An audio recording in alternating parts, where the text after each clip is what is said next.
Show.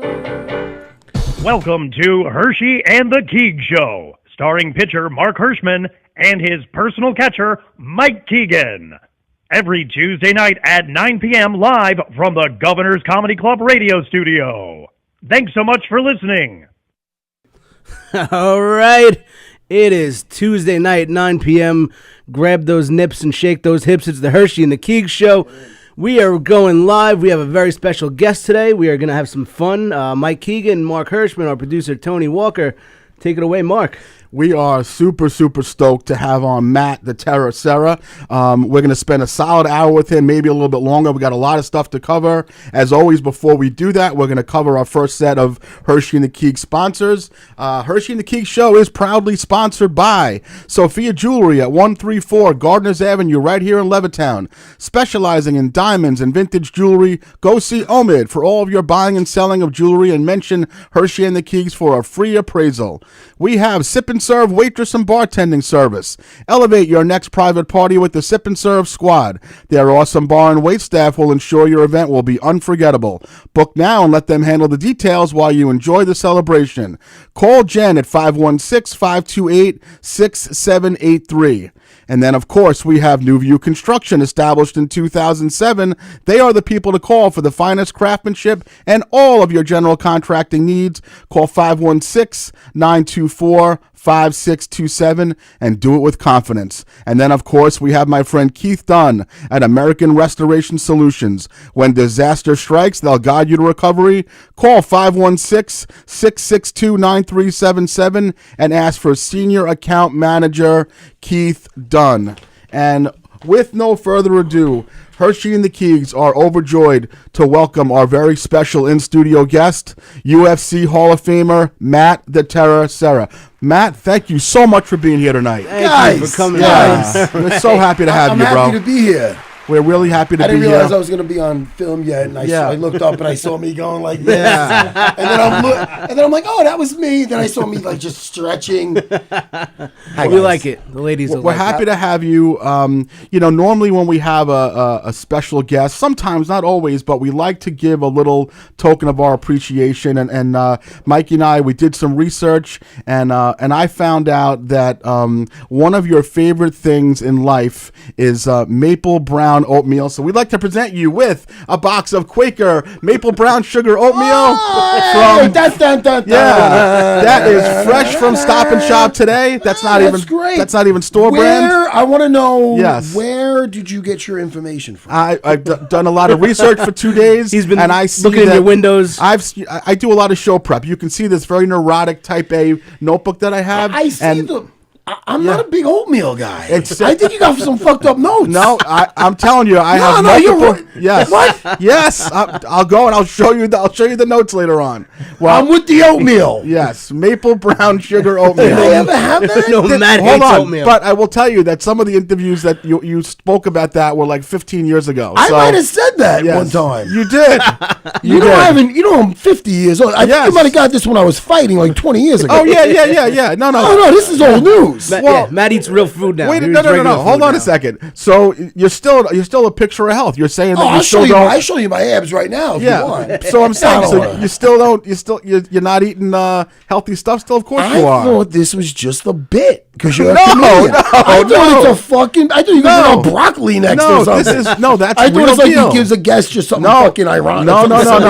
I did my research and I found out that you. Now I feel. How about this? My bad. Yeah.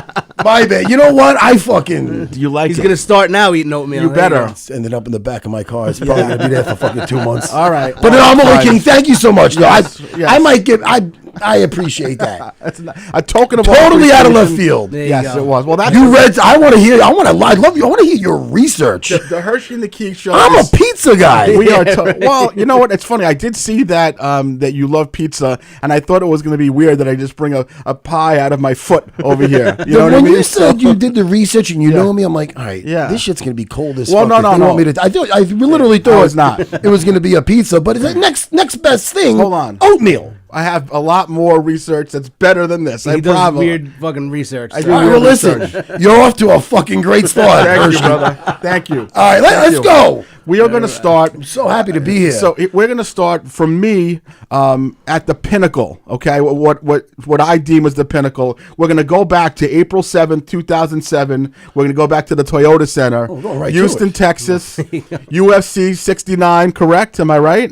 Yeah, it's the foreplay. Yeah, really? No. You went right in. The foreplay. We're gonna go backwards. Raw dog. We're gonna go backwards. Tony, am I missing something? We're going back. All right, gonna go backwards. It's every week. Like okay, all right, my bad. Believe me, there's a method to my madness. Okay, I promise. I'm with you. I want to know, and I don't even know if you're able to put yourself mentally back in that place. But you're fighting against GSP George St. Pierre, right? Yes.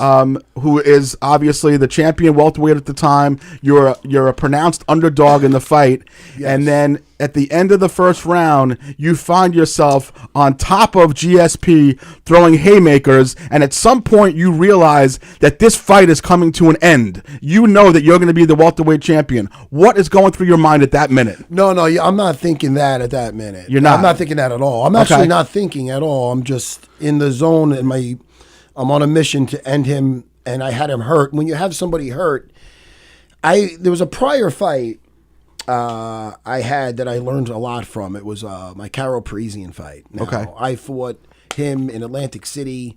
All my students were there.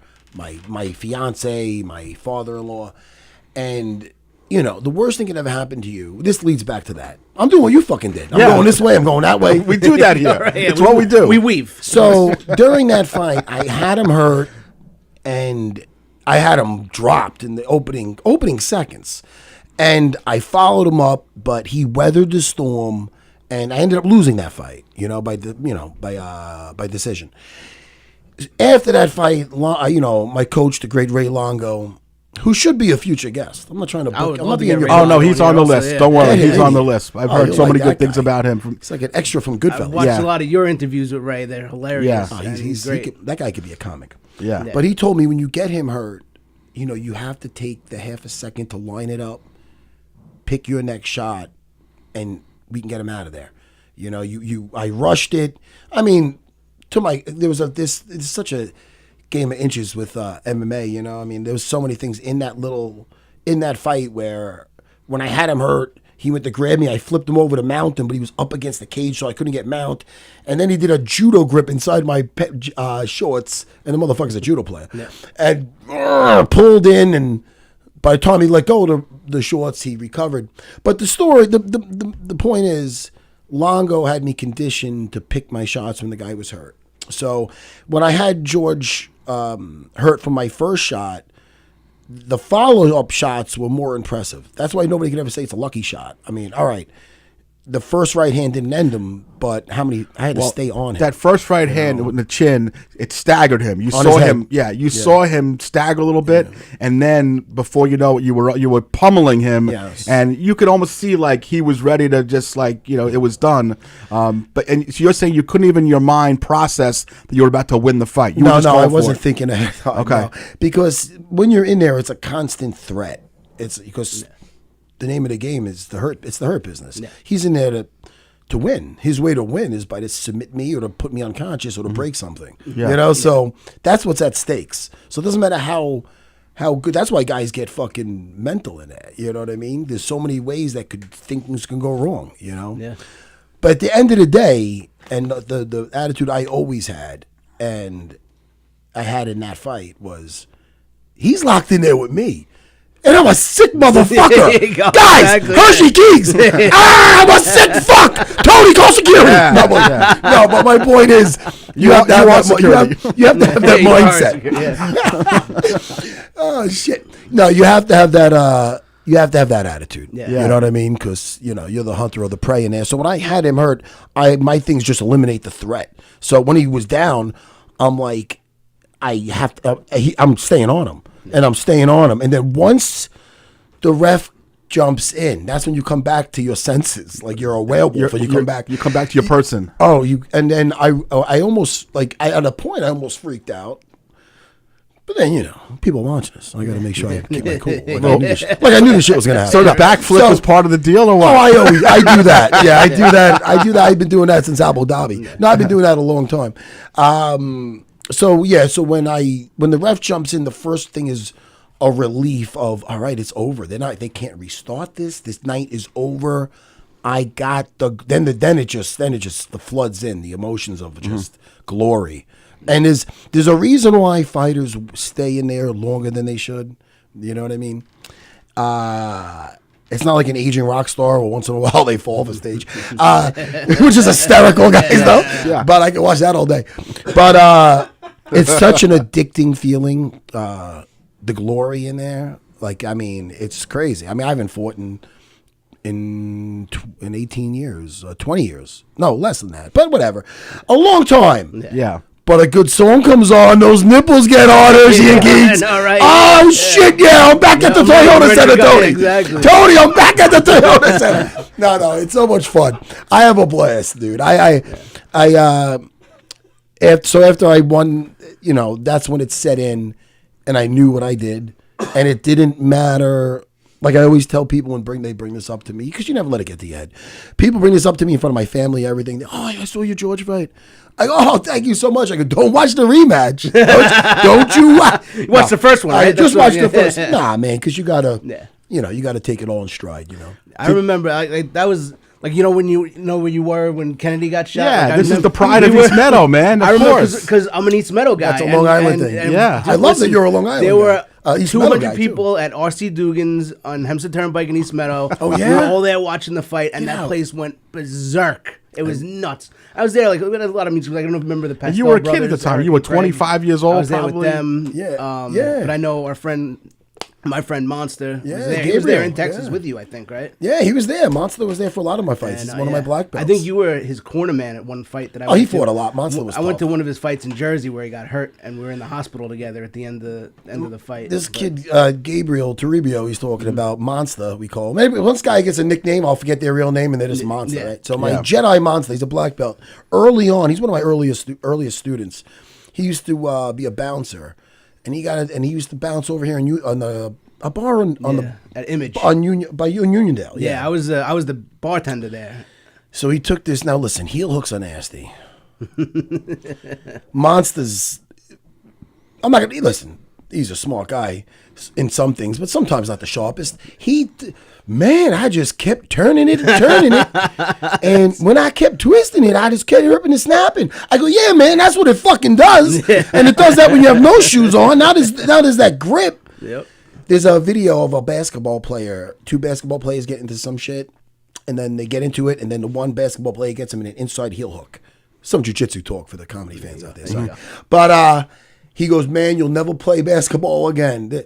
Well, that guy had some mercy. Monster, I wonder if this guy's out there walking with permanent limps out there. He's the one that pets the rabbits too hard. Yeah, Lenny! I love it. But yeah, that was such an exciting night for us because we were all East Meadow guys watching you thank at you. the bar, and it was awesome. Yeah, no, that was it's something because it was April 7th, so you had a good fight when they talk about it 18 years later. You know what I mean? Yeah, it was- That's crazy. I mean- well, it's credit to George too because he's such a stud and such a great guy, by the way. George, But he's a just buddy of one mine. the biggest upsets. I think Vegas had you at plus 850. I think it was. So it's like It was something if anybody's crazy. a gambler, if you bet $100, you win 850 if Matt wins. Matt, going back to that, after the fight, did GSP, was there any talk that he took you lightly, that he didn't expect to be in the ring with a guy who could take him like that? Or was it?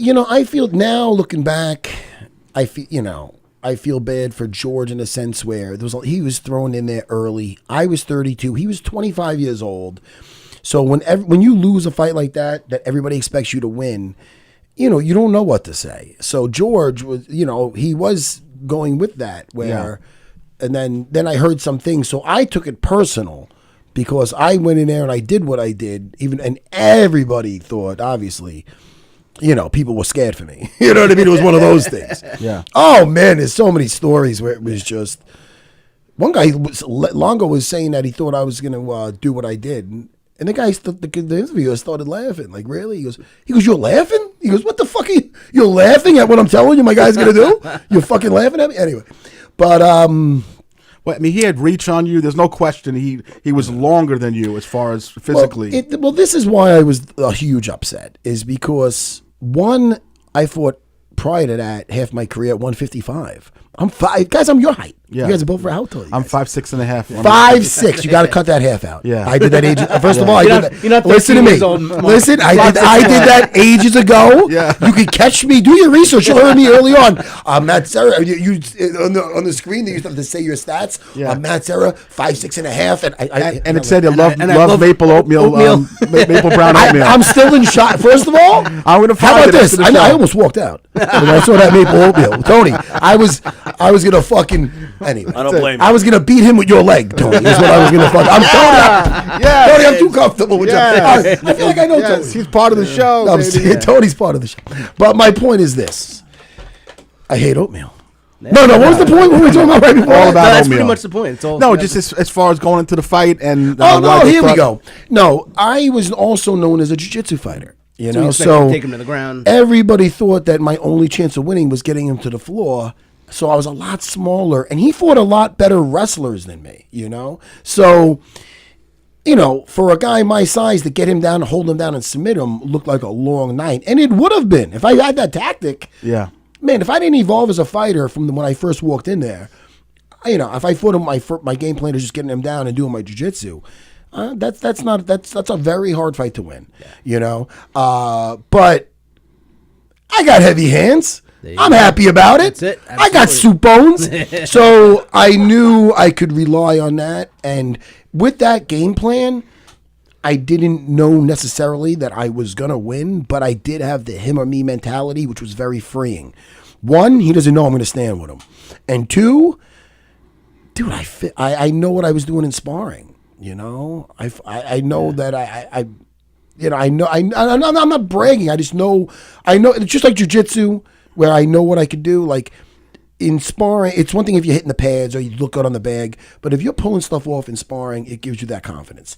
And Longo gave me that confidence, Ray Longo, because he would tell me, Matt, he goes, look what you hit Dan with tonight with the 16-ounce gloves. Look at him. And what about the 4-ounce gloves? What do you think you're going to do to him? Yeah. What do you think you're going to do to this Frenchman? Longo was very adamant. Yeah. He goes, what do you think you're going to do? He's doing fucking karate standing. Back then he was showing me everything that George was doing standing. And he had local kids, from Long Island. I brought in guys to spar, like Golden Glovers and this and that. And I go down to Brooklyn, work with Lou Neglia's guys. But the local kids, guys from the neighborhood, were feeding me the same stuff George was doing, where during that fight, I felt like I was in the fucking Matrix. I saw everything he was doing. There was a point where he does a kick at me out of nowhere. I lift my leg up. Yeah. He does a high kick. I flick it. He does the other one. I catch it. I throw a punch. I go, what the fuck is? I go, everything's whoa, working. Yeah. there is no spoon. No, it's fucking great. You get my references, guys? Absolutely, Yes, we do. Okay, good. So The Matrix for the You people at home. mentioned, you The mentioned Matrix. Longo a few times. I'm curious if you ever think back to think where your career would be without Longo, without Renzo Grassi. Where would you be without those two guys? I like that you turned Henzo Italian. It's just- Hey, Renzo Blasi! Henzo Gracie. Henzo, It could be. their R's or H's. Yeah. All right? I hate fucking oatmeal. All right? That's all. Tell him, Tone. Hold on a second. Hold on. Now, you know what? Let me in. Could you let me in on this? All right, so I Googled. Oh, you threw Tony under the bus? No. You son of a bitch! No. You can come over and look. It's right here on my screen. No. I Googled, does Matt Serra like oatmeal? But why the fuck would you? Hold on, Tony. Oddest question you could. No. I did it just Why now. did you Google that? Oh, just I now did you just a did it. few- yeah. Oh, okay. I thought this is the research for the show. You guys are fucking killing me. But Go listen, ahead. so it comes right up. Yes, and I swear to you, that's what it says. Yes, Matt Serra enjoys oatmeal. An article on UFC.com mentions that he sometimes starts his day with maple brown oatmeal with grape nuts. What year is that from? Fucking 2001? It doesn't. It You don't doesn't say. remember that you liked oatmeal? Oh, wait a minute. July 5th, 2012. That was fucking 13 years ago. Who changes their opinion on oatmeal? The guy who got done fighting. I start my day training with fucking oatmeal. I ate broccoli too. I ate that now. I gas out this whole motherfucker. All right. He also, well, you're not worse than Keegan, but Yeah. nobody true. gasses. He also mentions that he can be tempted by pasta or pizza, especially at night. There you go. Yeah, this is a training thing there. But I think, listen, you did research. Yeah. There you go. I mean, nothing in the last decade, but hey, listen, you put the computer on. He liked Gerber baby food when he was 2 years old. Yeah, go back. Up too? I used to play with G.I. Joes. I love my G.I. Joe. Google that, Tony. Does Matt Sarah like G.I. Joe? Got one more gift for you. Hold on. That's fucking great. Yeah, man. So, yeah, that was my Rocky story. And, It's just an amazing story. And, that question about Renzo Gracie. Yeah. Sorry. Listen, I'd be fucked in life. I played to my strengths to the fullest. You know what I mean? I was not a good student. I graduated from East Meadow High School on home tutoring. They go stay home. Yeah. They go stay home. We're giving you tutors. They sent me tutors. They liked me. Yeah. There was some riffraff in this school from Mitchell Manor. And Exactly. don't get me wrong, some of my best friends are from there. Same here. It's an Army base. For the people at home, it's an Army base that have kids that are constantly getting pulled out of school. So when I went from nice little Parkway school to fucking Woodland. Did you guys go to Woodland? I went to Woodland. They would bus the kids from Uniondale over to Woodland, and they would all. I forgot. I played football. So all the black kids from the school were fucking coming from Mitchell Manor. Yeah, man. I mean, I had some big kids. Like this one big Spanish kid would always fuck with me. He was like 16. I was 13, and I was always. There was one thing. I was always silly. Always. I still am, as you can tell. Yeah. And I didn't mature right away. So. Like I didn't develop, so I was 7th grade. My Woodland was 7th, 8th, and 9th back then. I don't know if it changed, but so I went from little elementary school to like it felt like fucking Dangerous Minds or some shit. That fucking, It just felt like they called me Crazy Joe. Now I'm Batman. I was like, where's that guy? They're putting off M80s and lockers. No, it was pretty shitty there. Yeah, well, I'm not saying I was in Harlem, but I'm saying it was a shock for me. And I got fucked with. I got fucked with a lot in 7th grade, and then I developed. And then I had a hit list in 8th grade. Oh, I started kicking the shit out of people. Yeah. Oh, yeah. Well, even when I was going to school there was always urban legends about Matt Serra. You took the fire hydrant off the wall. And I told that on Mike Perry's podcast recently. Yeah. I was a rough kid, So that's why I was going to go into the military, and then a street fight kept me out. I'm sure you guys heard that story. Mm-hmm. And, what do you do when you don't... I was lost. When I found jiu-jitsu at a thing called Black Belt Magazine, that people Google that, guys. But back then, before social media, this was in 1992. I was 18 years old. I took a road trip to a seminar before the first Ultimate Fighter ever happened. It was 1992. The first UFC came out in 1993, and the seminar was with Horian and Hoist Gracie. And that's Hoist Gracie that fought in the first UFCs. They were talking about what was going to happen. I seen fights in Brazil. I knew they did it. I was still skeptical about it being shown on air in the U.S. because back then it sounded like blood sport, which it kind of was. Yeah. And sure enough, there it was. I had my first taste of it, and I loved it. And then Renzo moved here in 1996. And I became his first American. He took me under his wing. He took me out of a security guard booth. You guys know Huntington... what's that club right on 110? Well, the Huntington Hilton. It was the Huntington Hilton. Yeah. It's gossip. He goes right to the fucking strip club. Yeah, exactly. Well, that's what he is on Thursdays and so Fridays. gossip the strip club. I was doing all night security at Estee Lauder at 19 years old. In that industrial area. Oh, Route 110, the South Service. Yeah, Road right over there. Yep. At that Estee Lauder down the block from, it goes into like an industrial area. Yep. There was a phone booth, a little bit bigger than a phone booth. I'd be there from midnight to 8 in the morning, and then I'd sleep a little bit, go to the train, go to Manhattan, train, come back, try to get a nap if I could, go there all night. Hensel said, "You're training like shit." And he goes, "What?" I go, "Man, I'm tired." He goes, "Fuck that job, work here." And that changed my life. Yeah. So that's why I would do anything for Renzo. And you were the first American black belt. On the Renzo Gracie, yes. Which is quite the honor. Because Renzo's, out of all the Gracies, Renzo might be the most respected Gracie there is. He never took any... some Gracies had certain time limits sometimes and to try to fight to their style and whatnot. Like, they've been, they're all warriors, but... Renzo never, he'd do it. He'd fight you at any kind of rule set. He was such a savage. What was, at that time, your support, your family, your friends, they're like, what are you going to do? You're going to be a fighter? Like, what was the response you got from them? My immediate family knew what was up, and they supported it. They, because it was the only thing I was ever good at. Something you're You know what passionate I mean? about. It's the only thing I was ever good at. And, you know, when I went to Woodland, I was like a troubled kid, you know. I did a season of wrestling, a season and a half, and then I was like fighting in the street a lot. I was a wild kid, and I never really accomplished anything. So when I won, like when Henzo came, we had an in-school tournament.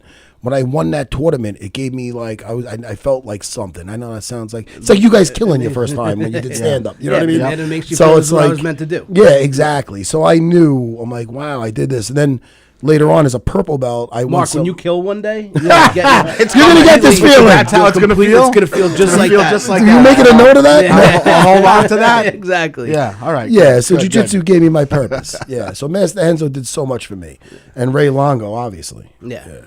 Do you ever, and I know it's probably hard to do because you have still so much in front of you, but do you ever give yourself a chance to like just look back and say like, holy shit, look what I've done. Look what I've accomplished for my family, for myself, from where I came. Do you ever just take a step back and reflect to see all that you've accomplished so far? All the time. You do. I'm not a braggart, but not like that. Not Just like not internally- like a peacocking, Yeah. but more like, you know, I seized a lot of opportunities, and I've had a career that was, you know, there was some tough calls. You know, there was a one point I lost to B.J. Penn and I lost to Dean Thomas back to back. Now, if you watch, I mean, now when you say you lost, if you watch it, I far from got my ass kicked. Yeah. You know what I mean? The decision The goes B.J. away. Penn fight, you could definitely say I won. The online people at home thought I won, and it was a very close fight.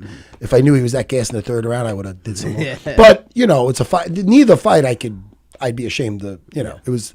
But you know, I went from being dropped to being I came back, and then you know, I won how many 3 fights, and then I lost to Caro in front of all my students, and then I got into that Ultimate Fighter. That's an opportunity. That Ultimate Fighter show did wonders for me. Like it changed my life, because like, you know, sometimes, and you know, a bad night at the time, you wishing it never happened, but it leads to the best things to come. You know, and that goes for not just in fighting, but in life. When I lost that fight to Carol Parisian in front of all my students, my wife, my future wife, my father-in-law, Ciro, why you get tired? I don't know, Ciro. I wish I had thought of that. a monster, Anyway, right? Yeah. yeah, it's fucking why you get tired. But you know, I was like, oh man, I almost knocked him out. So it's like, oh, laces out, motherfucker. Yeah. You know. So then, if I did not lose that fight, I wouldn't have been invited to be on a cast of The Ultimate Fighter, which the whole premise of that show was guys that didn't make it to the title for some reason, and there's another shot at the title if you win the show, and plus some money and whatever, you know.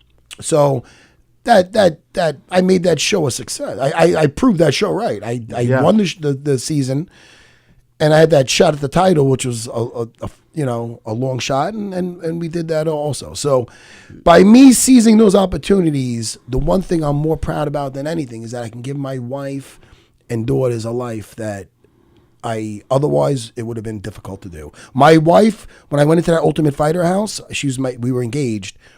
She was ready to become a school teacher, and the job, and because I was going to run the schools, fight, make money. What I could do with that, and it was not. And that I never, dude. I'm telling you right now, I never made too much at all before I won that show. Yeah. Nothing to brag about, Yeah. guys. You know what I mean? You can't look at that to support your family. Yeah. You know, so we were going to be a working, you know, couple, and we'd make it work because, you know, we, you know, wanted to make this thing work. And, you know, so when I won that fucking Ultimate Fighter, that I was like, oh, now I get to fight for the title. She could stay at home. That's another reason why I was at ease bouncing to the ring in Texas. My wife's a stay at home. What are you going to do? Give me a black eye? I'm going to get a shot in. I didn't give a fuck. You know what I mean? I already knew that I was going to be able to live the life that I'm living now. You know, You yeah, know what I exactly. mean? This is going to change my life. And, you know, yeah. So you, as far as connecting with Dana White, it was pretty early on in the game. I mean, Yeah. you were with Dana early on, and what kind of impact do you think that not only did he make on your life, but you made on his? Oh, I don't know what kind of. Well, all I do for Dana is make Dana laugh. Dana's funny, you know. I mean, I love Dana. I get a little. I don't know why. You know, you look at the roster now, and over the years, I'm one of his only friends. Like, you know what I mean? He's not a bad guy. He's a fucking great guy. He still speaks very highly of you all these Yeah. years later, though. And I love Dana. Now Dana's I call him a brother. Like maybe Dana, we get along so well as I never asked the guy. I never asked the guy for even tickets. I don't. He will do anything for me, I know, but I don't ask for anything from anybody. I don't. I live my life, and I definitely make Dana laugh. And I do it just because I like to have a good time, you know. So I always got along with him. My first memory of Dana is when I had my first UFC fight, and I ended up losing by spinning back fist with seconds left, and I was on a stretcher about to leave, and he followed me before I got put into the van, into the ambulance, and he was telling me what a great fight. I'm gonna have you back. I was like, and he meant it. I could tell. He wasn't bullshit. It was a good fight. Yeah, he wasn't. And he had me back, and then over the years we got along. We just got along. And then one time, he asked me. He was doing a show called. You guys ever see Dana White Looking for a Fight? Yeah, absolutely. Yeah. So when he asked me to do that, and again, man, I can't tell you enough about opportunities. It's weird. If you think too much on them, you could you could screw yourself up. Yeah. But if you just have a good time, everybody's having a good time. You know what I mean? That's my attitude with everything. So he asked me to be on the Dana White Looking for a Fight, but the premise, he goes, look, this is a pilot episode. The show is going to be following me around. Me and my he has like a small crew with him, like his photographer and whatever, the bodyguard or whatever. So he's like, we're going to be traveling. They're going to follow me around, and when I'm in town, I'm going to do something fun, something a little wacky. Go to a restaurant and watch some fights. Look for new talent, and each fight. I'm professional. In each fight, Tony, like that, Tony? Alarm. It's all right. It's the sponsor alarm. Oh, is it? Oh, we got to stop my story? No. Story's done. Because my ADD will kick in. That story will never come back. I'm sorry, sponsors. Lululemon. Who do we got today? Sorry. All right, we'll be back in a second, Dairy Queen. We should get some Lululemon on here. We should. That's absolutely. Yeah, All right. So it's a new show. Keep on rolling. Now look, the original concept was each show he's going to bring on a different fighter, So during this pilot episode, we had on Evander Holyfield. Now, with Evander Holyfield, the producer, this little guy, Rory, a little bit of a lisp. He's like, Matt, whatever you do, don't curse. If you curse, he's very religious. And, I'm like, all right, man, no problem. I can control myself. I got into it with the guy who's the Bruce Buffer of this fucking Lemon event in a fucking some shitty stadium. And we're in where were we? So Hillbilly Land. Where the fuck were we? I don't know where we were. Levittown? South Carolina. Oh, okay. We were out east. Yeah. Shirley? Yeah. I was about to say, Shirley, you can't be serious, but you boom me out of it. Get him off stage. Sorry, guys. Give me another box of oatmeal after that one. Don't call me Shirley. I say that again. You'll give me another box of oatmeal for Christmas. That's it. I'm giving you a box of broccoli next time. So anyway, I got into it with the ring announcer who was supposed to be just announcing the fights, and he starts a guy that I knew was fighting or somebody that I was helping out, and he starts being unprofessional. Just starts interjecting like, "Yeah, you think you're coming here and fuck?" I go, "Hey, dude." And then he starts saying some shit to me. So I got into it with him, and it's all of a sudden, motherfucker this, motherfucker that. Evander Holyfield's right here. It's not. So afterwards, I go to Rory. I go, "Hey, man, I'm sorry about that." He goes, "Are you kidding me? It was TV gold." He loved it. He fucking loved it. So sure enough, I'm back the rest. I'm a reoccurring character on Dana White Looking for a Fight. And I didn't plan that shit. If I was like watching myself and was like, "Oh man, I can't ruin this.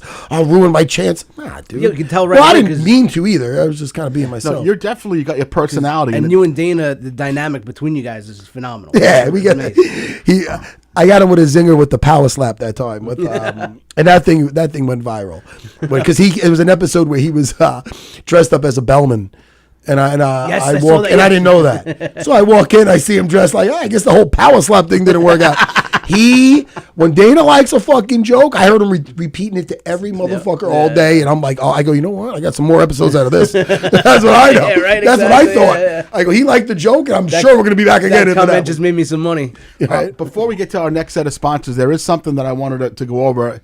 As I was doing my research beyond the oatmeal and such, The oatmeal coming out of the gates is a rough one to get over. Yeah, You led no, me. it's not. It was perfect. It's factual from 2012. One of my best buddies There's a guy named John Olivio who trained with Ray Longo. He was at the Levittown location where you had for years trained Krav Maga. I used to get a fade back in 2012 too. Why don't you give me a certificate to the barbershop? Let me just get no, that could come in. I used to. I didn't go to the barbershop. That's right. I'm sorry. I'll Your put my sword barber's back coming. away. He's gonna. Go ahead. Vito's here. Just give him a few minutes. Come He'll on. be here. I'm with you. So one of the things that I was doing was trying to asking people who have dealt with you what you were like, and my buddy John said that he's funny, and Keegan said this guy's funny.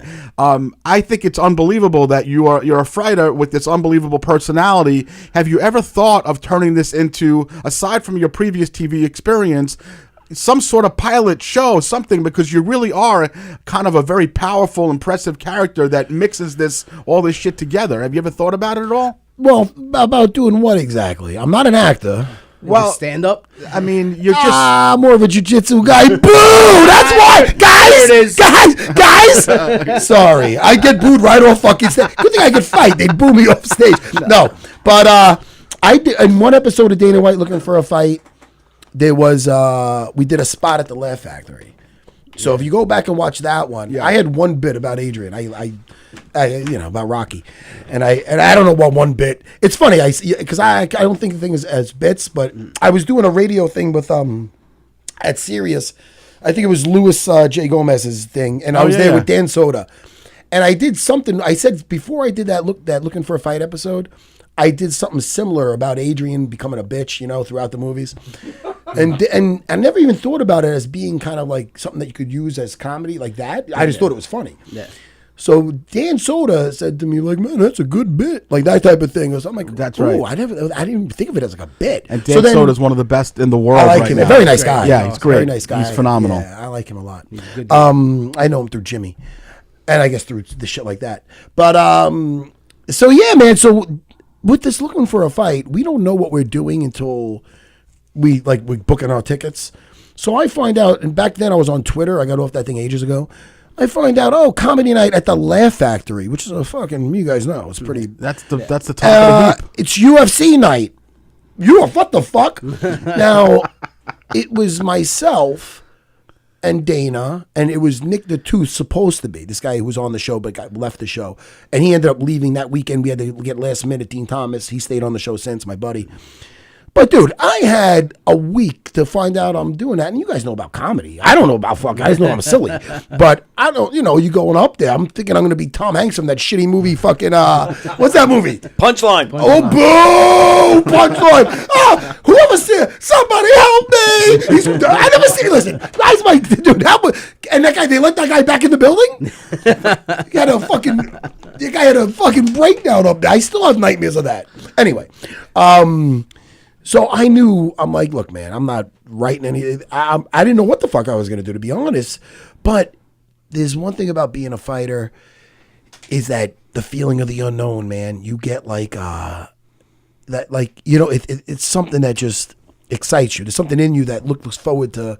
Even if there's a fight you're nervous about, like, all right, if it's canceled tomorrow, would you be upset? Oh, yeah, I'd be upset. Like, you have to question it. Yeah. If you have to question it, it's something exciting, So I was excited about it. I'm like, all right, I don't know what the fuck I'm going to do up there. Yeah. I know I could be funny. That's how you're supposed to feel, man. So, let me tell you, because when I went up there, I actually did really well. I mean, Brian Callen. And, yeah. So, and not only that, David Spade was there, Brian Callen, Tony Hinchcliffe. Tony Hinchcliffe, now this is where it's fucked up. And I like Tony a lot. He did nothing wrong. He ended up getting hired. We didn't know this. We thought we're going in there with fucking by ourselves. Sure. He wrote for Dana. He wrote for Dana. Right? Now nobody knew. Now, back then, nobody really knew who he was as much. That was before Kill Tony. Yeah. Yes, before Kill Tony. So now, you guys are both, you're dubious. Dude, so he has him writing for him. We found out afterwards, it came out in the show. So Dana did all right, but, Tony's writing for him. He went on after me. But, so I went up there. I used that Adrian bit. And it's a long thing where you even see the comedians in the back like, look, this is building up to... And I did. It worked out. It worked out fucking great. And I will tell you this. When I get off that fucking stage, you'll hear... If you watch the episode, it's the LA episode. You see me with that big donut in the background. Yeah. I said, dude, I was hugging Brian Callen. I actually almost gave him a kiss on the mouth because I kissed him. I go, dude, I felt like I just want to fight. You guys know the feeling. Dude, last week we were on a show together. We Right? both felt like $1 million coming off stage. Absolutely. You feel like you want to fight when you got them. Absolutely. I could not no bigger believe it. adrenaline than Yeah. I'll never do it again. And it's not because I don't like. I didn't have a good time. It's almost like having a great fight and not over. You know what I'm saying? You never get over. So, but why won't you do it again? Oh, I don't have any more fucking material. You know what's so funny though? You know why? 'Cause I have a nice life. You know what I do? Not to cut you off. All I do what you guys are doing. I've been doing this for fucking. I do this with Jimmy Norton. I do UFC Unfiltered. Yeah. It talks usually UFC and mostly UFC, MMA, and what's going on with that. And during that show, I've always had like a movie minute because I'm a big cinema guy and I love fucking shit on. I love series I watch. You dropped 65 quotes already in movies. I love every one of them. They're amazing. That's what I'm a fucking geek. Yeah. Good fight. I love that. And so I started my own thing called Geeking Out with Matt Serra. Matt Serra on YouTube, Matt Serra channel. Where's the camera? Yeah. Okay. Promote all. Yeah. So the Matt Serra channel on YouTube. I have a good time, man. It's just me. I have a lot of, believe it or not, I had a lot of my old. I had George St. Pierre on. We talked about Star Wars. We geeked out about that. Yeah. We went over both our fights. That was a fun episode. Sick, yeah. So yeah, man, I'm having a good. So my life right now, and that's your outlet. That's dude. Great. My life is that. I have man. I get to be silly on here. I have my podcasts. I got my school, Sarah BJJ in Huntington, Long Island, which I'm always at. And what am I missing? It seems I like got my school, my podcast, your wife, your two daughters. Yeah. My wife, my kids. I can't forget them. And everything's good. They're all training. Yeah. My wife's still competing. She's gonna be fighting not this week, next weekend at the Westbury Space Theater. Oh, really? Oh, wow. She got a title fight. Oh, shit. That's awesome. Yeah, she does kickboxing. Oh, very What's cool. funny about my wife, she was Adrian when I was younger. She looked like Marissa Tomei from My Cousin Vinny, but she was like Adrian. I don't mean she was retarded. Sure, you take her to the zoo. I didn't take her to the Tony. She wasn't retarded, my wife. When I saw you looking over at Herschy like married a retarded. No. She wasn't special. She was special, but she wasn't special.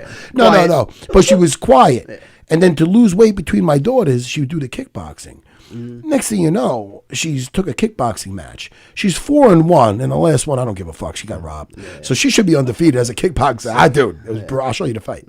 She was amazing. And she had at 40 years old last year, she had an MMA fight, and she fucking did amazing. I got to show you that one. Woo! And your daughters are training too? Oh, my daughter already competed at MSG at 15 years old. Had a super fight there versus another jiu-jitsu girl. She competes at the Space Theater also. My other two compete. It's it's great, dude. All right, I'm gonna run through some more sponsors, and then after the break, I'm gonna have you. And Mike already agreed to this. He's agreed for you to administer Americana, Kimura, and Crucifix on him. All those moves on him. Jesus, is that okay? You're gonna do that? Get short for a jiu-jitsu Did lesson. Rogan do that to Shane Gillis? Remember that? Yeah. All right. Hershey and the Keegs Show is proud to sponsor Sunray Services. Now is the best time to convert to hybrid heating and cooling. Call them today. It's a little bit of a change of direction, huh? At 631-231-5533 or visit them online at www.sunrayservices.com. Of course, we have Triple M Professional Painting and Construction, 516-395-6390. Family owned and operated for over 35 years. Call for your free estimate today and ask for James. And then, of course, we have Angela's Bra Boutique at 223 Main Street in Farmingdale, 516-249-6409. Personalized bra fittings providing a wide selection of brands, sizes, and styles. 10% off your purchase when you mention Hershey and the Keegs. And then we have Demolition Specialists at 1-855 Ripouts, the number you call for demolition, dumpsters, and fence rental. Family owned and operated for over 30 years. They are a fully licensed demolition contractor. And of course, last but not least, New York State licensed real estate person, Diane Keegan. That's your mom. I know that lady. That's your mom. That's my mom. The beautiful Diane Keegan from All Island Estates Realty Corporation. You can call Diane directly at 458-1864 or email her at diane@allislandestates.com. If you're looking to rent, sell, or buy, make Diane your first call. Thank you to all of our Hershey and Keegs sponsors for keeping the lights on. We appreciate you. Please, our viewers, use all these sponsors at will. They're fantastic. We love them all. And we love that Mike is going to be put into a crucifix right now by Matt Serra. I'm tapping right now already.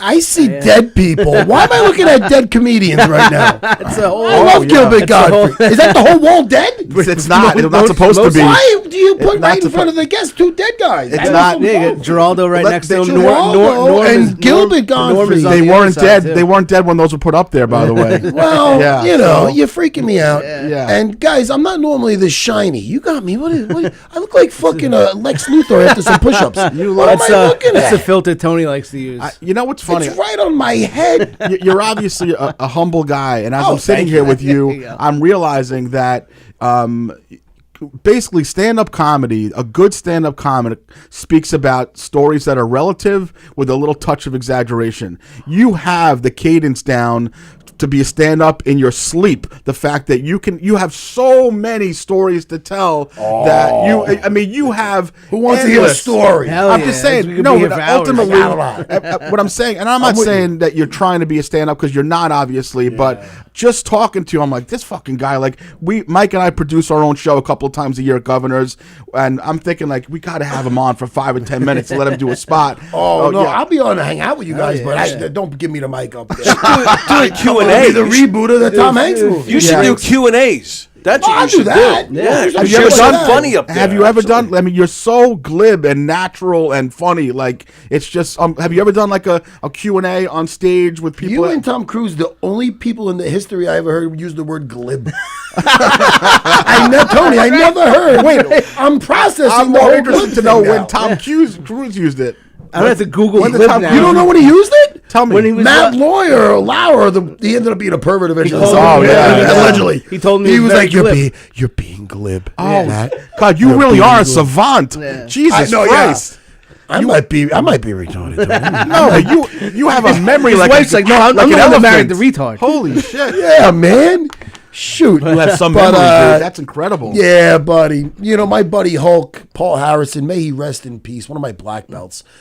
He died a couple of years ago, but he was living life. He was a retired Suffolk County cop, and he was living. That's the way you want to live life in your you know. He was, what is he, 53, and you know, he was doing. I like when people challenge themselves with different things.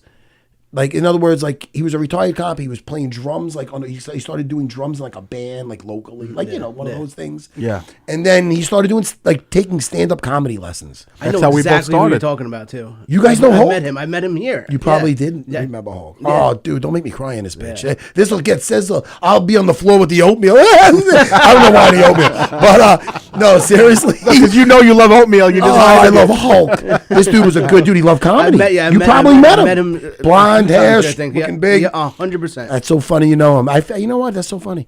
But he knew Monster and all that. Yeah, That's how long yeah. I know him Yep, back then. exactly. He was riding his kid's scooter and he got hit by a fucking truck. Yep. But back to comedy. Speaking of Okay. comedy, Christ. We have stuff coming in on comments on. Oh wow! So Any normal people making People watching this shit. no freak shows. I want No, some you regular say shit. fucking people. there's actually a comedian that performs here sometimes. He Let's used to do it. train at your club. He said let's go. at your gym. John Ziegler. I don't know if you Yeah. remember that Johnny name. John Ziegler. Big- Can I see a big- picture big, of him? Big Jew. Big Jew. John Ziegler. mustache. I guess you Yeah, can't I'll pick that up. Hey, John, send a pic to the fucking email. I don't know. Yeah, How do you guys I'll look? give me a second. I'll get you one. Get to the You don't picture. got to get him on Read the FaceTime. question. What if I don't know him? No, I probably know him. Just read the Oh question. wait, John. Does he have tattoos all over? No. That's He's, Justin. He didn't answer the question. He was That's just saying John that he Ziegler. loved the gym. That's Yeah, but you then- told me a while ago, John. Yeah. Yeah, he said he stopped for the pandemic. He Yeah, said. tell him I said hello. Okay. and he had There's- pancreatic cancer And he too, had which is pancreatic another cancer. thing that He stopped beat him. pancreatic cancer. And he's a Okay. retard. No, he's not. He's a No, very he's not. good man. There's a fella named Scott who says Matt was the best character on The Ultimate Fighter. Oh, yes. Brought so many new fans through him. Yes, sir. Being a great fighter and even a better person. It was nice of Matt to come down and complete this Make-A-Wish for these two Long Island guys. And then he says, the three best things to come out of Long Island. Matt Serra is number 1. Oh, that's nice. Long Island Iced Tea is number 2. Number 3, Tony Walker. Tony. Nice, Tony. It's right there. I like this guy already. Free Sarah T-shirt coming your way, Scott. There you Nice. go. Matt, Tony falls just short of Long Island iced teas. a question that I like to ask, and I have got some tears out of this, but when you're just sitting around in your pool, your backyard, whatever, and your mind is free, what is Matt Serra daydreaming about? What's in your mind when you're just sitting and you have nothing to worry about? What are you thinking about as far as the future? As far as just what are you daydreaming about at that moment? When I'm in my yard, Yeah. sitting down, relaxing. Dude, I'm a simple guy. I take it like every day. I try to enjoy. A lot of times I'll sit back, and as long as I know where my wife and kids are, as they're at the gym, this and that. I'm like, oh shit, man. A lot of times I'm just like, I made it. I love that. Because I don't know, like the people, I guess, help you along the way, but financially, nobody helped me at all. I lived at my first school on East Meadow, right near the Empress Diner there. Bridge Road. Yeah. I got that. I opened that up with my first couple of UFC checks, and now here I am. How many years later? I mean, that was 2001. I had that school, so I've been here for a long. I still have my school. I have a simple life. I don't feel more is better. I don't need a bigger house. I'm not a materialistic guy. I'm a big quality of life guy. Like, I have to enjoy day to day. Like, I don't want to do this if it's going to depress me every day, and then it'll lead to a lot of money, but it's fucking not me. It's not fun. That's why I don't feel like doing any other gigs. If I could live the rest of my life teaching my jiu-jitsu, doing my podcasts, and that's it. Shit. Once in a while I get a gig with Dana and them. That's fun. Yeah. It's fun shit. And not only that, man, I make good people dangerous at my school. I enjoy doing it. Yeah. I was doing that before I got even fought in the UFC. I thought I was winning. The second Henzo took me out of that security guard booth, I knew what real work was, what shit stuff I didn't like to do. I'm sitting on with clip-on tie, going to the fucking mini-mart when everybody else is there, fucking the kids my age were fucking at the same time partying. I'm there with my fucking clip-on tie, fucking looking like a loser. Dude, it was all worth it. Nobody gave me dick. I earned it myself with my with my fucking fists, and there was ups and downs. And no, man, I'm very content with my life right now. I got a beautiful wife and kids. She doesn't have to work. You know what I mean? Exactly. So these are the things I'm thankful for. There's not one fight that ever kept me up at night. None of that bullshit. Yep. Do what you love. Who helped you? Who helped make the transition from Matt Serra the fighter to Matt Serra the businessman? Because you are a businessman, whether you look at yourself as one or not. Who helped you make that transition? Nah, I don't think there was. Listen, I'm not. As far as businessman, I'm good with my instincts. That's what I'm good at. And if I'm not good at something, I find somebody that is, and I trust them, and I work with them, that type of thing. My business, I've been in business since when I first tried to open up my jiu-jitsu school. I'm like, there was no jiu-jitsu schools on Long Island at all. And judo, forget about it. There's still no judo schools. There's a reason for that. It's too rough on the knees and the back. Yeah. But with jiu-jitsu, it's not as rough. It's on the floor, But why is there no jiu-jitsu school? So I was just training in the city, but when it's time for me to open my own school, I would talk to guys that own karate schools. Dude, they're cringy fucks, man, because I look at them as they'd almost be like you'd have to be a different person at the school than you are there, and you'd have to do this and that. Mm-hmm. I have this one buddy, I'm not going to blow him up because he's got some schools. He'd be a fucking funny guy at the school at Henzo's when I'm teaching. I visit him at his karate school. And I'm like, dude, you're acting like a fucking douchebag. Like, what are you doing? Exactly. Yo, easy, Cobra Kai. What the fuck is... Like, you know what I mean? Yeah. I mean, dude, you come down to my spot. Dude, I have a fucking good time, man. Fun, dude. Hamdulillah. I got the music blasting. Oh, no, that's from a song. You ever Plain Jane? Oh, no, I like that. Dude. I'm trying to think of the lyrics. But that one thing, I love that song. But anyway, I got music blasting when it's time to roll. Yeah. That's where I do my stand-up. There you go. There was one part, like, dude, I get such ADD. I was halfway through my fucking thing, and I forgot where I was. So everybody got quiet. I go, guys, if you see movies in my head, it's like Billy Madison. I got midgets on tricycles. They're fucking dying. Anyway, then I go back to showing them how to take limbs off. So I'm having a good time pretty much 24/7.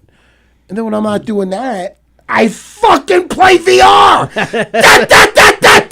You guys do VR at all? You got any video games? A little bit, but when I was on the love that phone shit. with you last night, you're in the middle of a game with it. I'm like, I told you. like, Yeah, man. Oh, I love VR, bro. Yeah, that's awesome. I only play like one game with that. It's like Call of Duty, and Yeah. if anybody's listening, Contractors Showdown. I need bigger lobbies. Call me a geek. I'll break your fucking neck. go, yeah. I'm only kidding. Go ahead. But I'm not breaking nobody's neck. But I was on there last night with this guy, and he sounded like an older black guy. I'm just saying his voice sounded like that. I'm not justifying. I'm not. Pointing out. I'm not stereotyping it. But stereotyping it. But he goes. So I start off usually when you get your squad. Before in the lobby, get bear with me. This is where Jimmy starts making fun of me like I'm a nerd. If my wife hears me talking like with the VR on, she'll hit my butt nuts because I know how nerdy it is. But so I'm like, hey, I usually start off with, and tell me if this is wrong. Hey, what's up, gang? Is that wrong? No, that's So regular this guy talk. he goes, man, you're saying gang. You shouldn't use that, man. Are you a parent? I go, yeah. What do you mean? I go. He goes, unless you live that life, man. And he started getting into it. I go, hey, dude. Gang, fellas, you got to lighten up a little bit. playing VR with you, buddy. He goes, I wish I was there in person. I'd smack you. I'm like, hey, dude. He has no idea. I don't think that'd work out great for you, That's buddy. not gonna work I just out. have fun. Like, I don't think that would be great for you. Oh, I wouldn't want you to do that, sir. He was fucking preaching to me about not using the word gang. You don't use that word. I'm gonna say whatever the fuck I want to say. That's crazy. Speaking of, He might have been a white guy. I don't think it was. It wasn't though. But ICE is gonna detain him now. And but speaking of having the kids, you were saying your kids train. That's what I was saying. Like your daughters are getting older, probably dating age. Guys come over. You have your fights playing on every fucking TV in the Now house. you know what, man. They have all their friends at the school, so I see everything. I have them homeschooled, by the way. Okay. And that's a sign of the times. Yeah. Yes, Fuck it that is. shit. After the pandemic, I'm like, Yep. they're not going back. No. Fine. We can afford to keep them at home. We got the programs. We got the stuff. You can do shit online. Yep. My wife oversees it. That would be weird back then. Now, look at the fucking weird shit that's going on. No, it's totally homeschooling is totally common. Yeah. Keep them home. Keep them Yeah. close in this fucking you. crazy world. So, no. So we see that, but it will be a scene out of the Den of Thieves when they do come over. I don't know if you saw that scene. You know what I mean? No, That's I gonna be know a- exactly what you're You saying. know, Yeah. their Uncle Edwin's a 300-pound black man. I'm just giving you a visual. Yeah, exactly. He did my show with me today on Geeking Out. I do movie reactions. Yeah. So today I watched Mickey 17. Okay. You see it? No, I don't know I've what that never is. seen What is that? It's a weird one to explain. Where basically Robert Pattinson, I enjoy his entire catalog. Twilight I Robert? do like him. Yeah. Yes. That's from Office Space. But yeah, he's great, man. But basically he's like a clone. So government uses him to do crazy shit, and then all his stuff gets planted until he comes out like a big presser, like he gets rebirthed, like basically. So it's kind of wacky. And that's the premise of it. You know what I mean? The over-the-top Mark Ruffalo as, dude, the guy's playing President Trump. It's fucked up. And they're making him look like a doofus. Really? So I hate when the cinema today, they fucking show their politics in there. Like, you see who the director likes. Yeah, exactly. I'm a comic book guy. I was watching Harley Quinn, and all of a sudden she's talking to the screen like fucking Deadpool. She's like, I did this, I did that, I voted for Bernie. Did you really vote for Bernie, or did the fucking feminist director vote for Bernie, you bitch? I can't. It ruined me. I walked out. Done. Yeah. I walked out. I'm not even that big into politics at all. I don't give a fuck. But I'm so not into politics that I don't want to hear it when I'm going to the fucking That's why we go to the movies. Yeah. I was watching Electric State the other day, the new one on Netflix, and now it's the stupid. And I love fucking. Who doesn't like killer robots? Who doesn't like Terminator shit? So that's what the premise was. But it was more of the robots fighting for equal rights. Yeah. And it was so goddamn stupid. And I like stupid shit. But it was preachy. And how about this? This is where I turned it off. Well, and this is like within the first 15 minutes. Well, the robots got enslaved, and to celebrate it, Kid Rock did a concert. And did he really? Did Kid Rock really do a concert when the robots got enslaved, you fucking assholes? Why do you gotta ruin some good sci-fi? That's why I watch Dune. You guys watch the Dune movies? Yeah. Yes. Mikey. Nerdgasm, man. Mikey's, That's good shit. Mikey's a nerd. He will nerdgasm with That's you all fucking day. great. Yeah. No, man, fuck the Acolyte. You see the Acolyte? The power of one. The power of... Listen, you think chanting lesbians would be great. Yeah. It's not. Hey, a newsflash. The power of two. Mike Ready? is The power of... lesbian. Do it with me. Many... You guys might not get this. The people, if they seen the show, Yes, they they will get get it. this. Exactly. And it is the biggest piece of space shit you will ever see in your life.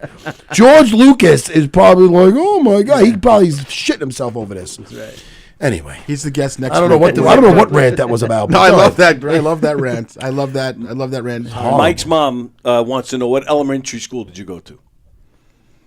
Parkway. Parkway, right? Yeah. Is that where you went? No, I went to McVeigh, And then Woodland after that. and then Woodland, and then East Meadow High School. Jeez. I like that your mom listens to the show. She listens religiously. every week. It's, She Aw. watches it. She and my- religiously. and Hi, my- Mrs. and my- Keegs. and my dad too. Yeah. Oh, what's up, guys? They're the best. That's so supportive, man. Yeah, they're cool. They come That's to very. shows. That's always. They come to your shows. Yeah, yeah. Oh, What are they- God. Now, how do you guys have stuff set for you? Like if you got a heckler, you have stuff already in the chamber. Do you guys deal with that a lot or no? Not It doesn't happen too a lot much. of people you ask for when it I if you do, get like it. I'm not good. Like I just get aggressive, and I don't. Yeah. I'm just like Yeah, shut I mean, up. I'm just I doing think my most thing. of the time when people get heckled, they're like Rich Voss will get heckled, but he's prepared to go with them. Like Rich Voss will do that because that's his act. You guys know Rich? Yeah, I mean we've worked. I Rich mean very I've worked well. with him a He's- bunch of times. And Mike knows him well. I know him through Jimmy. I did Opie and Anthony with him. Okay, Yeah. yeah. And then I did Sam and Jim with him. Yeah. But Oh, I like him a lot. He's You don't want to fun. fuck with him on stage because he'll murder you. He'll Yeah. kill I've you. been on the you road know. with Rich a bunch of times. He's like, that's a piece of shit Republican Mike Keegan. Yeah. He's funny, that guy. When I started my thing at the Laugh Factory, I go, the first thing I like to lay out, I'll get to any of you motherfuckers in 6 seconds flat if you attack me. I go to guys guys in the raft, I'll climb up there and bite your fucking neck. Anyway, fuck them. You gotta threaten them. You know? Mac, the one thing I want to touch on before we go, because we're almost at time. Wow, here. man, we're banging it Wow, out. we're killing it. flew by. When you found out that that you were getting inducted as onto the Pioneer Wing of the UFC Hall of Fame, what did that mean to you? What was the significance No, of it's your life? huge, but it was funny the way it happened because I took it kind of nonchalant. Like, nah, come on, Dana, because Dana called me. And I'm like, hey, honey, I'm in the Hall of Fame. So, but Jimmy, they played the reaction for Jimmy, and Jimmy was murdering me because some guys are crying and this and that. But no, it meant a lot, you know? Yeah. And at that Hall of Fame thing is when that happened with that drunk, which I'm sure you guys saw. Yeah, yeah. So it's what a crazy weekend, you know, because that thing went viral. And, you know, I had all my family there and everything. But that was a beautiful thing. The best thing about that weekend, about that Hall of Fame thing is I got to give my wife like her flowers in front of everybody. This is the first time in my world saying give the flowers to anything. I never, that's the case. Well, you're very glib. Gayest thing I So ever said you in my can- life. But it's fucking, no. But I got to give, I got to, you know, say how like, I basically was totally honest and say how like, it was kind of funny. I'm like, when I first would meet a girl, when I would start to date a girl before I met my wife, I date them a little bit. And the second I felt they get attached, I'd have a talk with them and say, look, I really, just let you know, I have no desire to have any kind of family or anything like that. You know what I mean? I would tell them that shit. And then they'd get out of it. You know, it was like, you know, it was horrible. First of all, it's horrible, but it's what I would do. But I never said that to my wife. And no, my wife's just the best. Dude. Mark still says that to his wife. I do. I'm going to be getting out of here. I'm going to be leaving. What I want to know before you go is what's on the table. What other than what you're doing right now? Are you good with taking care of your kids, your wife, the podcast, the school? Do you still have big dreams, or your dreams are already being fulfilled right now? I mean. Talking like my life's over. No, like, no. Man, No. You still have any kind of dreams? Is it over with? Hey, man. Is it just oatmeal? I know you got the biggest upset ever and you're a Hall of Famer and all these great things, but What's is left? there anything It's over. else? That's done, it. right? You're Nothing- dreaming of Mount Everest, motherfucker? I don't, Is it just oatmeal right now? That's it. right now, it's shitty maple fucking. Out of all the goddamn gifts, go back to Pathmark and I'm going send that job. fucking- I left on my I don't even fucking think they have lunch break Pathmark today. anymore. I wish they did. But no, man, I am so content with my life. I remember Quentin Rampage Jackson was he actually called me up. I'm gonna say a month ago, and he's like, "Man, I'm doing a movie, man. I want you in it." He's like, you just got to be yourself. Me and you, I don't know. I guess it's out there. I don't know. It's probably not out there, but he's like, we're going to be post-apocalyptic. And I go, look, man, you want me to come hang out with you? I'll do something. But, you know. It's a rampage. I have, and I don't think it's a bad thing. People are like, no, why don't you want to do something with, because I got enough fame, man. Yeah. I got enough, listen. The fame thing's a weird thing, and I'm not, dude. I'm no fucking. I was about to say George Clooney, but I don't think he's with it right now. I'm no Brad Pitt. I'm doing my references like you did your fucking research in 2012. It's all the same year. I think everybody's gonna be in it. My producer found it. Yeah, I'm no Charlie Chaplin. I'm no Michael J. Fox. You're no Cary Grant. I can tell you that much. I'm no Charlie Chaplin. I'm fucking bull. No, but I got enough. Listen, Laurel and Hardy, you're not. I don't think I have. Hey, I bet we're getting older and older. That's right. No buddy cop movie with you and Rampage. No, listen, man, I'm dying. I like doing looking for a fight. Yeah. I like doing all fun stuff. Right now, my life's like what we're doing right here. I do with Jimmy. I do at my podcast. And there's nobody better to do it with Jimmy. Jimmy's the fucking funniest. Oh shit! So twice a week I'm with Jimmy. You can see his beautiful wife. Oh, Nikki's a sweetheart. I love Nick. Yeah. I don't penis or no penis. I never seen it. Yeah. I'm not gonna. Yeah. She's a great girl. She really. She passes that bathroom test. You know, you're not gonna question her. No, absolutely. But hey man, I have just enough where, hey man, maybe I'll get noticed at fucking Universal a couple times, but nothing's overwhelming. You know, everybody in Long Island's cool to me. You know what I mean? I don't try to abuse my power. I don't try to cut in lines. I don't try to get nothing for free. Yep. I got my buddy at Talio's. You guys go to fucking Talio's? I was just going to ask you what your favorite pizzeria on Long Island is. How about this? Talio's. Talio's is, there's one in Mineola, and another one opened up in Massapequa Park. Yep. And my buddy Rob owns. I became friends with him through I just go in there and I'm like, this stuff is fucking amazing. The key is he gets his flour imported from Italy. Yep. That's the fucking key. And he gets it. Also, he makes the heroes with that. So the bread, it's different. Fucking dude, I got abs. I'm eating that shit. Talio's is the best. Talio's is my favorite pizza. It's spelled with a G. Yeah. All right. Mr. Renzo. I'm only kidding. Mr. Renzo Razi. Listen, I don't give a fuck. I love the fact that you gave me oatmeal. I thought it was like one of these weird bits you guys do. No, what is he pulling out of his pocket? I love it. Matt, you've been a delight. Oh man, we could have talked for 2-3 more hours. I smell us doing this again in the future. Yeah, I hope man. so. We had fun. Before you go, just tell us anything that you want to promote, anything you got coming up that you want to talk about, so our viewers can go ahead and follow. Now, listen, man. If you like MMA, go to UFC Unfiltered. Okay. If you like a lot of silly, geeky shit, me talking about movies, some fights, me and my buddies, that's Geeking Out with Matt Serra on the Matt Serra channel on YouTube. Okay. Subscribe. Excellent. Fantastic. All right. Oh, and Sarah BJJ in Long Island. If you want to make good people, I make good people dangerous.